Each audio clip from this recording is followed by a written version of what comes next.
ओम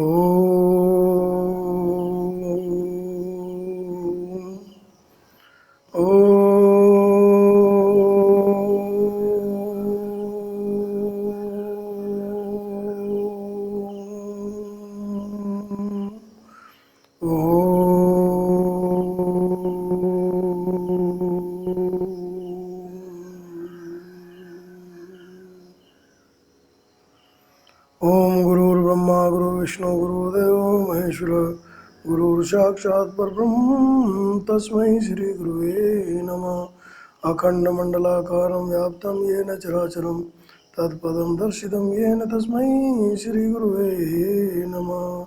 गुरुचरणकमलेभ्यो नमः। ओम शुक्लं ब्रह्मविचारसार परमामद्यं जगद्व्यापिनीं वीणापुस्तकधारिणीं वदां जडान्धकारां पहां हस्ते स्फाटिकमलिकां विद्यतिं पद्मासने संस्थितां वन्दितां परमेश्वरीं भगवतीं बुद्धिप्रदां शारदाम्। अलख निरंजन अलख निरंजन अलख निरंजन। प्रियात्मन पतित पावनी माँ गंगा तट ऋषिकेश स्वर्ग आश्रम से हम इस अखंड महायोग में आपका हार्दिक अभिनंदन करते हैं एवं आपके अंदर बैठी उस प्रज्ञा शक्ति आनंदमयी माँ को कोटि कोटि नमन। जैसा विदित है कि शक्तिपात रहस्य नामक जो हमारी पुस्तक है उसके कुछ अंशों को हम आप तक वाणी के द्वारा पहुंचाने का प्रयास कर रहे हैं।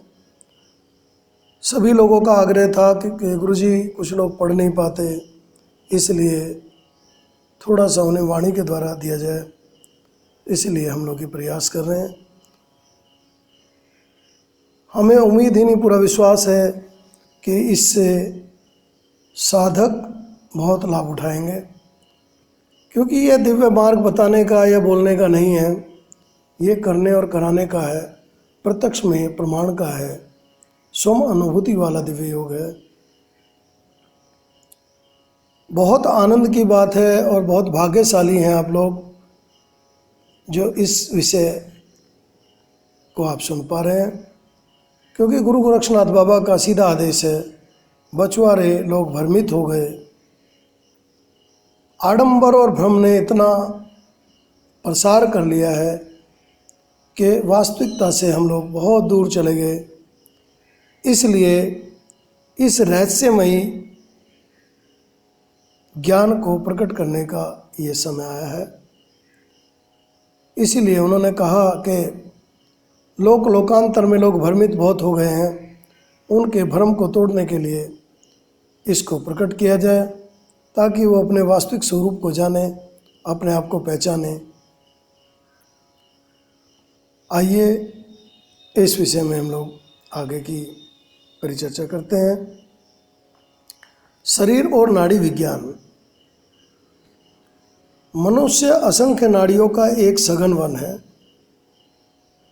जिस प्रकार वन में बड़े छोटे वृक्ष होते हैं, इसी प्रकार शरीर के अंदर छोटी बड़ी अनेकों नाड़ियां हैं।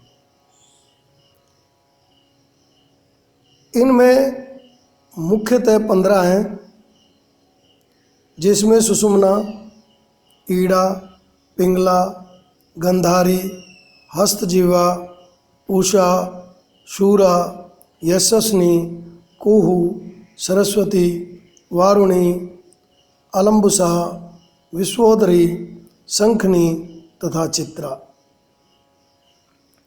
गंधारी तथा हस्तजिह्वा वाम तथा दक्षिण नेत्र के से पांव के अंगूठे तक, पूषा तथा यशस्विनी दोनों कानों में, सूरा नासिका में, कुहू मुख में, सरस्वती जिह्वा के अग्रभाग में।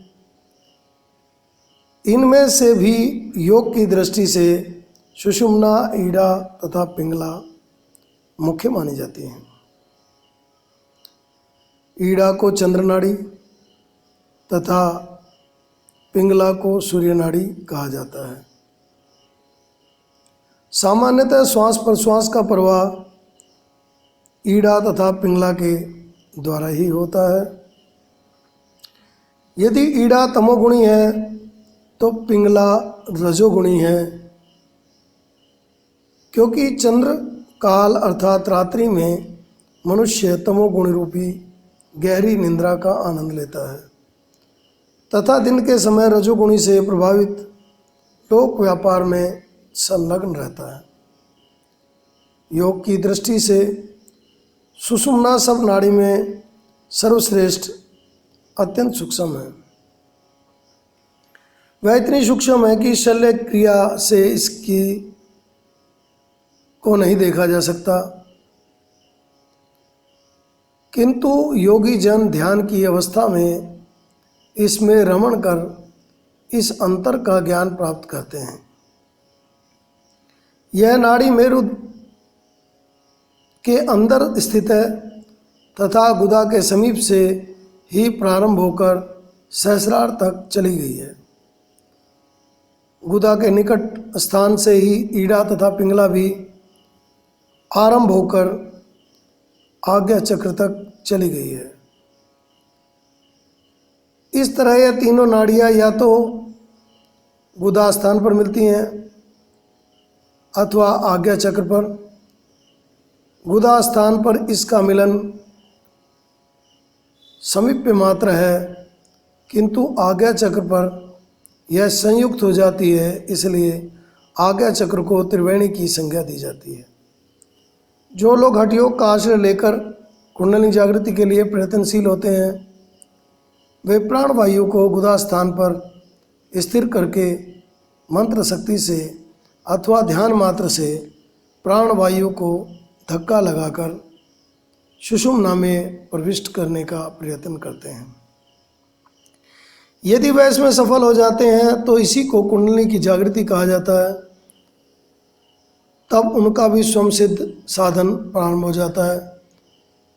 सुषुम्ना के फिर 3 भाग हैं, जो सुषुम्ना के अंदर खोलों की तरह स्थित है। ऊपर का भाग जो वज्र के समान है, वज्रा कहा जाता है।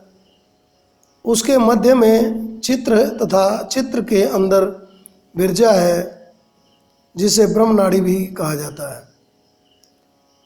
वास्तव में सामान्य जन जब सुषुम्ना की बात करते हैं तो उनका आशय ब्रह्म नाड़ी से ही है,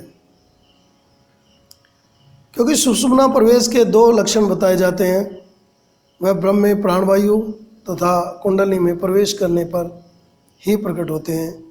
हमारे शरीर में 72 करोड़ नाड़ियों का वर्णन भी कहीं मिलता है। एक सुषुम्ना है तथा प्रधान नाड़ियां हैं। प्रत्येक नाड़ी में 72,000 नाड़ियों की शाखाओं की तरह फूटना कहा गया है। मूलाधार आदि जितने चक्र हैं वे सभी नाड़ियों के गुच्छे हैं, जहाँ से नाड़ियाँ फूटकर शरीर के विभिन्न अंगों में जाती हैं। इसीलिए जिस चक्र में क्रियाशीलता प्रकट होती है उससे संबंधित शरीर के अंगों में क्रिया की अनुभूति होती है। देह त्याग करते समय जिनके प्राण सुषुम्ना मार्ग से होकर सहस्रार से बाहर निकलते हैं, उसका कपाल मरते समय अपने आप फट जाता है तथा वह मोक्ष को प्राप्त होता है। जिसके प्राण अन्य नाड़ियों के माध्यम से निकलते हैं उसके लिए भी आवागमन गमन का चक्र शेष है, ऐसी मान्यता है। इस प्रकार से इस नाड़ी विज्ञान को हम लोग समझें। ये सभी अनुभूतियाँ होती हैं। बाल से भी बारीक हमारे यहाँ नाड़ियाँ हैं और उससे भी बारीक यानी अर्थात उससे भी सूक्ष्म आप कुंडलिनी शक्ति को समझें, क्योंकि कुंडलिनी शक्ति उन सभी नाड़ियों का भेदन करती हुई अर्थात उनके अंदर से निकलती हुई मल को खाती हुई परवान चढ़ती है, अपने गंतव्य की ओर जाती है, अर्थात वो शिव से मिलने के लिए आतुर होती है और वो सहस्रार चक्र की यात्रा तय करती है। ये छोटी छोटी जानकारियाँ इसलिए उपलब्ध करानी जरूरी थी क्योंकि इनकी आवश्यकता समय समय पर लोकांतर में होती है, क्योंकि लोग फिर पूछते हैं तो उनको कुछ भी मिलता नहीं है, उसके लिए ये जानकारी उपलब्ध कराना आवश्यकता। बाकी तो अखंड महायोग में आपको स्वयं ही अनुभूति होगी। ये दिव्यता से भरा हुआ मार्ग यदि आपके लिए बना है तो निश्चित रूप से आपका और हमारा मिलन होगा और आप आगे की यात्रा तय करेंगे। इसी शब्दों के साथ मैं अपनी वाणी को विराम देता हूँ एवं आपके अंदर बैठी हुई इस माँ शक्ति को कोटि कोटि नमन करता हूँ एवं आपके मंगल की कामना करता हूँ। हरि ओम तत्सत, हरि ओम तत्सत, हरि ओम तत्सत।